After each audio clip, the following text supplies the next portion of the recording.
I was like, don't they realize just how ridiculous that is? Because it's not like, Can't tell who anyone is. can't tell who anyone is.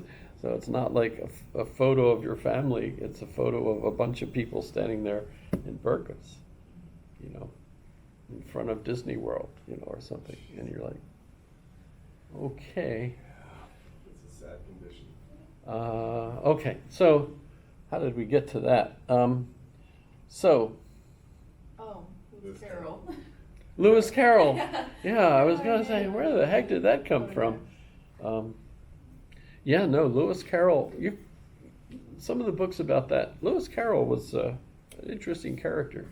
Also using opiates, which was also legal and a new thing. And you know, Freud is considered to have been the one to really addict a whole generation of Europeans because he thought it helped with psychoses, and it does. It does really well. Does really well, but you What's the issue? know, and you end up being addicted to cocaine, Yeah. you know, which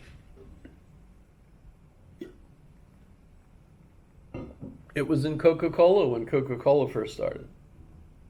Coca-Cola was cocaine, Right. and at a certain point they decided, you know, We don't give this to the That's- entire population. it's really a popular drink, but we ought to take the drug out of it, you know. And so it gradually became soda pop, etc. I don't really know the whole history of that, but okay. So at that point, we move on from the categorical. Well, we don't really change the categorical nature of the thinking, but we make it more complex because what we move to are the symbolic systems that are started by Bertrand Russell, Gottlob Frege, and others. And those, of course, were initially created in order to improve thinking and communication, you know, so that we could have fewer wars. You know, part of the problem is people don't understand one another. Sure, a lot of it is linguistic, but if we have a language in symbols that everyone can understand, and then we will have less confusion. So let's do that. That's what eventually, of course, would become the languages of computers. When those languages first started, they didn't have any conception of computers yet. So computers happened concurrently with those languages being started. Lots of interesting stuff about that, not only historical, but also in trying to understand the impact it had on our logical systems. And so we end up with propositional logic, which is essentially taking a symbolic system, and this is where part of what the course is, as any logic course should do for you today, is introduce the type of logical notation that you're likely to see, and you're not really going to be able to prepare for every single logical system out there because it depends on the font's availability, its creation, really, on the part of the people creating the language. You know, what's going to be more efficient for the use of the language, whether it's going to be for computers. I mean, Bill Gates thought, you know, that no one's going to need more than 64 megabytes, or no, kilobytes. Kilobytes, I think it was. You know, no computer's going to need more than 64K. Right?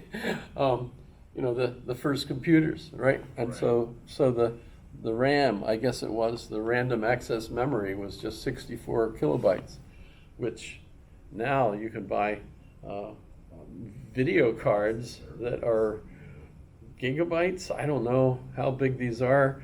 I've long actually lost touch with the newer computers and what they actually are supposed to contain. Now you don't even need them because you have the cloud and all this, so you just have massive server farms. But you know, that's the thing that actually made so much of the computer or technology revolution possible was how cheap memory became. You know, it's just amazing, you know, that you can have on that little device more than any computers 10 years ago. Yeah, this still blows my mind. I talk about it all the time, being a little kid, and this was science fiction. I was like there's no way this will ever come into existence. I was so wrong.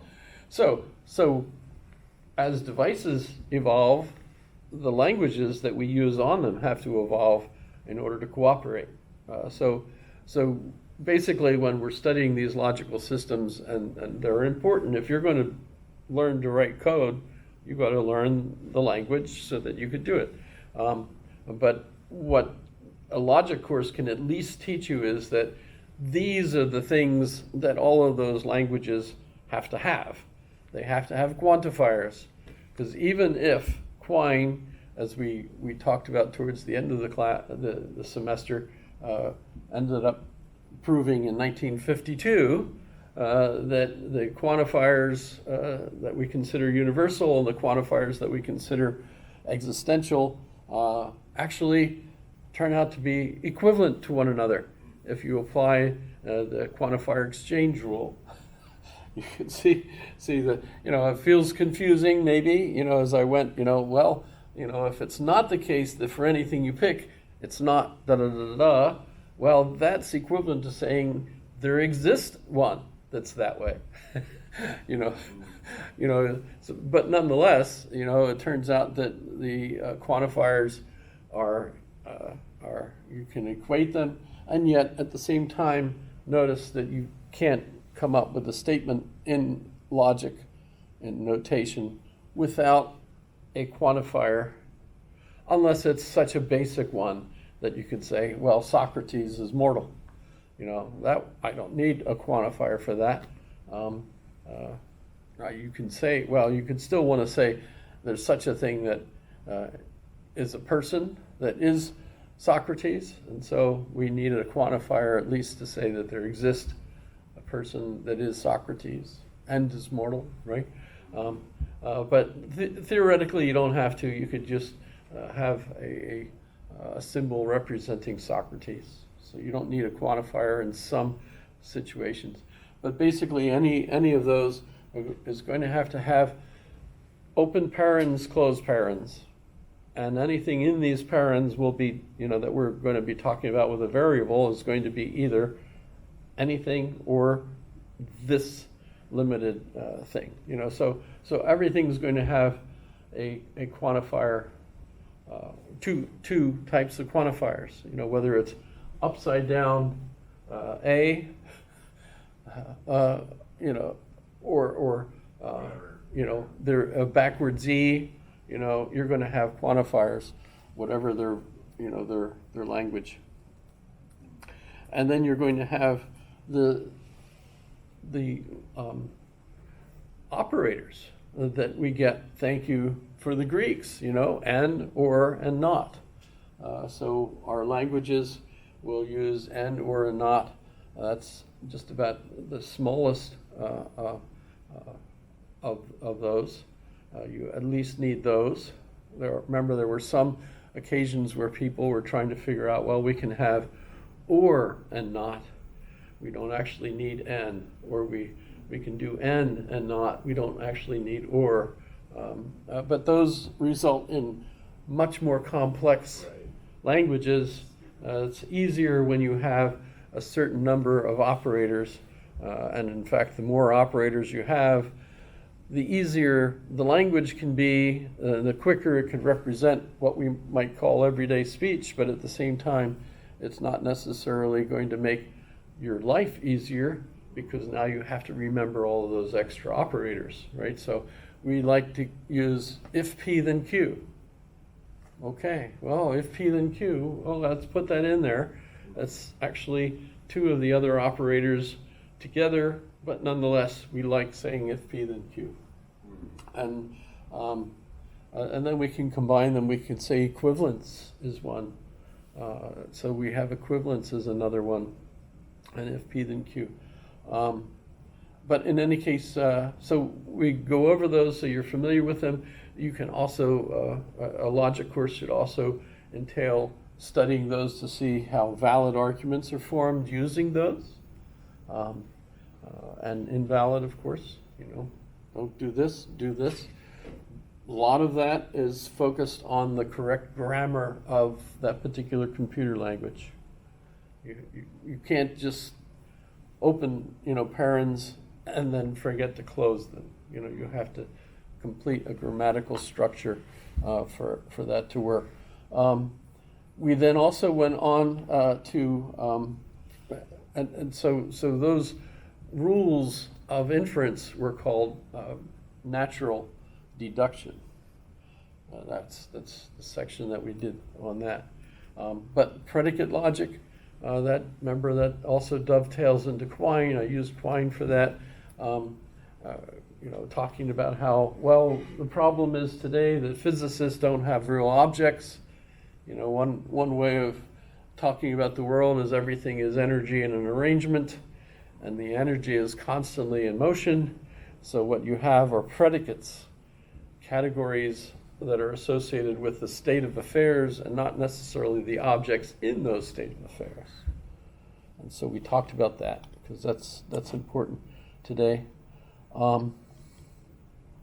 We also went on to Mill's methods, inductive reasoning, because of course the logic associated with Aristotle on through the Middle Ages is deductive, the assumption being that we actually already know everything.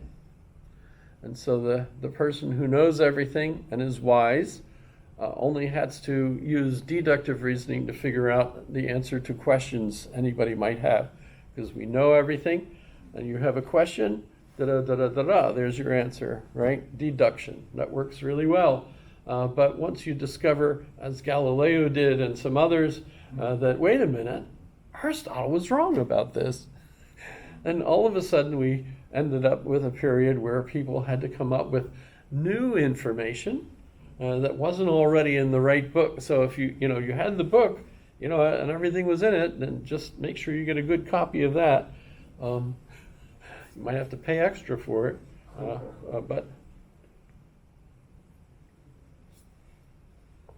but there became a need for inductive logic where we could come up with things that we didn't know yet. And so there were rules invented to figure out how inductive reasoning could be improved. Of course, the problem with that is it's still a guess. You're still guessing. That's the nature of inductive reasoning. It's not valid because you can't be valid and at the same time use inductive reasoning. Only deductive arguments are valid by definition, right?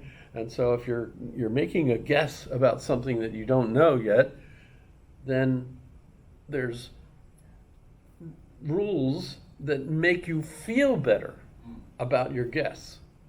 Of course, they make you feel better about your guess because they actually seem to help us make good guesses. But they are guesses. If I go to a gambling, casino, who knows? We might have one in Eklutna someday. I don't know what kind of machines they'll have, but the machines can be set to make sure that the house gets a certain number of the winnings. You can find out how much that is, and you can be saying, oh, okay, so I'll give them $5, and out of every $5, I'll get $1 back. Yay for me. It's almost like paying to go to a movie. I pay to go to a movie. When I come out of the movie, I don't expect to get any of my money back, or maybe even win. No, I paid to see it.